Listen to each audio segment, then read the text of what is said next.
As this video's title might suggest, I was never a fan of the Disney live-action remakes, ever since the first one came out.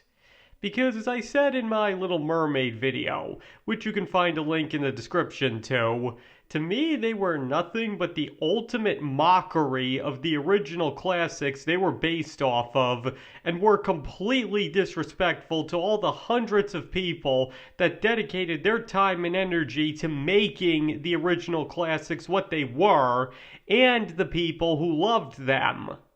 Now, I'm not saying that I have anything against anybody who's worked on the live-action remakes, as they're simply doing their job and trying to make it work the best they can. But nonetheless, my point is that I personally never liked those remakes, not even in their heyday. I've never even seen a single one of them, and I never plan to. And that being said, because of that, I've never been able to figure out why those movies were so successful at the box office.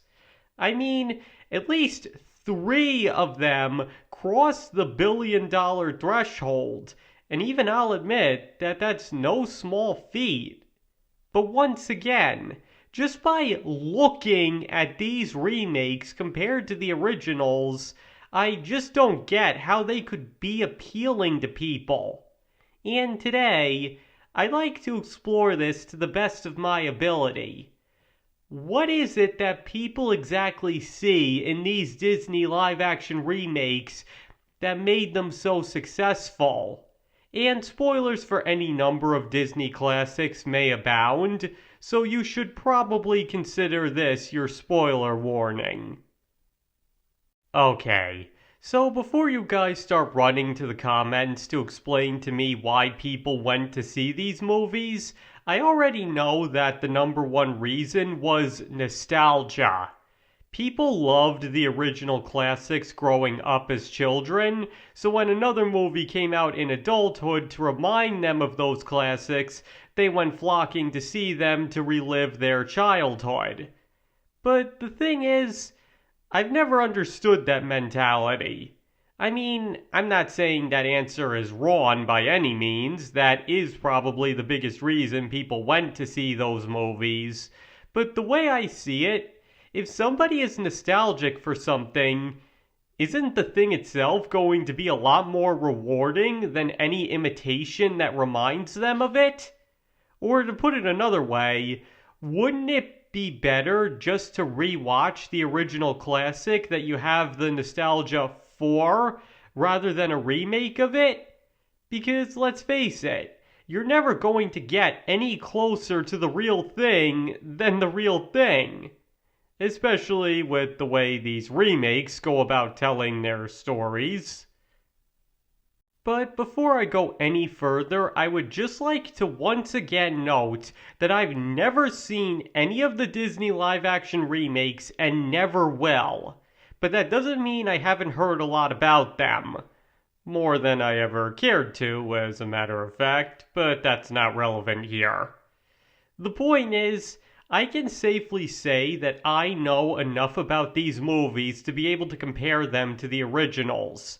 But if you're not willing to take my word on that, then that's perfectly okay. But either way, these live-action remakes remind me very much of a quote by Arthur Lubin. And in case you have no idea who that is, Arthur Lubin was a director who was known for directing Abbott and Costello in a lot of their movies. And speaking of the iconic duo, he had this to say when asked about what it was like filming them.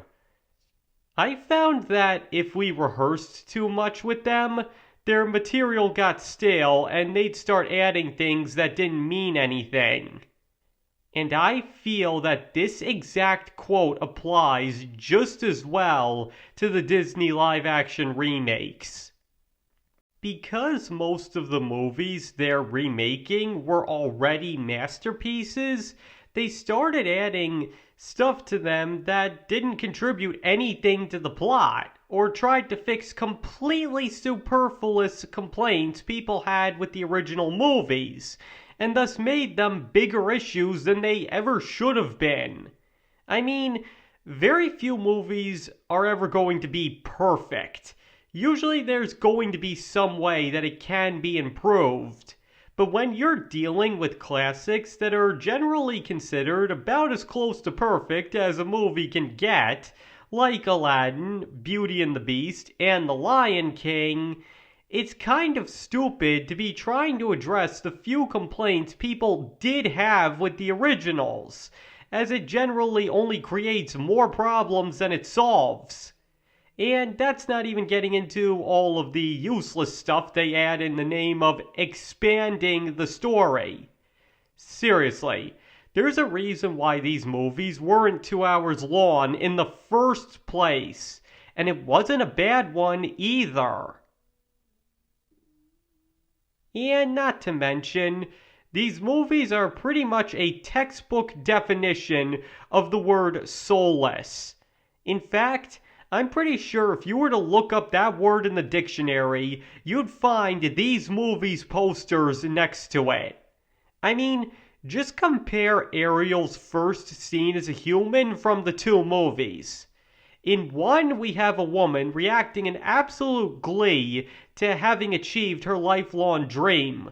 You can just feel her happiness and excitement based off her enthusiastic reactions alone.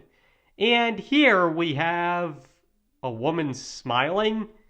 Seriously, as I just pointed out, this woman's lifelong dream has just become a reality, and that's her reaction? That's the best they could do? Despite being an animated cartoon, the 1989 version is much more realistic to the context of the situation. In the remake, she could be doing that for any number of reasons, and it's certainly way too subdued for it to be a mermaid who's just gotten legs. Or take this shot from later in the scene, especially without the audio to help it along. Which one looks more compelling to you? Seriously, I can't believe people actually sat down in a movie theater and thought that this was acceptable to watch. Or for another example of that, take the Be Our Guest number in Beauty and the Beast. Emma Watson even said that was the most difficult scene for her to film, as she had to act blown away while reacting to nothing. While in the original it was said to be one of the animator's favorite scenes to work on. And if you ask me, both of these show in the final products. And don't even get me started on the Lion King live action remake. Seriously, I nearly got a headache after watching 30 seconds of this for one of my videos. I have no idea how people sat through 2 hours of it.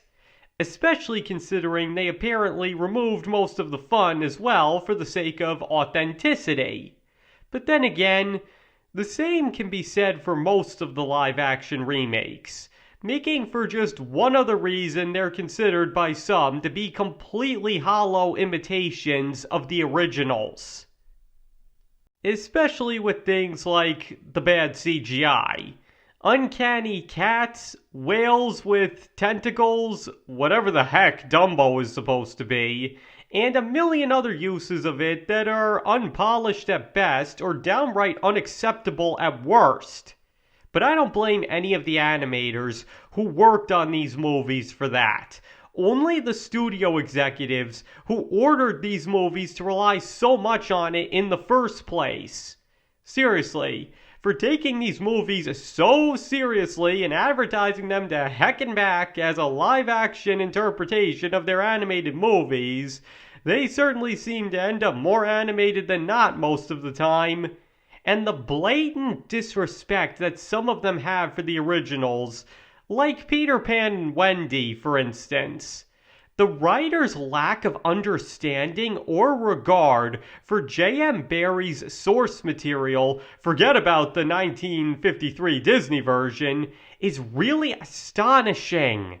Somehow, that movie manages to get everything about the original play wrong to the point that you almost have to wonder if they're doing it on purpose. And this is coming from somebody who didn't even see the movie. And that's only one example of that. It's honestly amazing how shameless Disney can be sometimes. But I'm not even going to get into that side of it.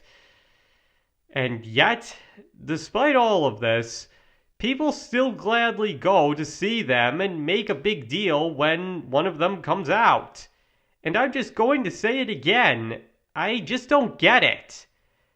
Other than the nostalgic angle, I really don't understand what these movies have to offer that makes people want to see them so badly.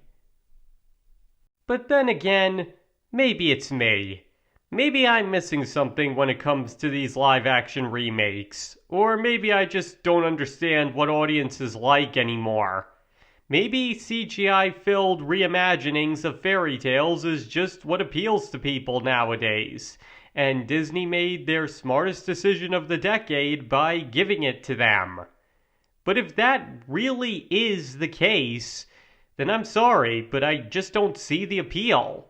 I mean, I'd like to think that isn't the case, but unless the nostalgia trip for the audience was just that strong, which it may very well have been, then I just can't think of any other reason why people would go out in droves to see these movies.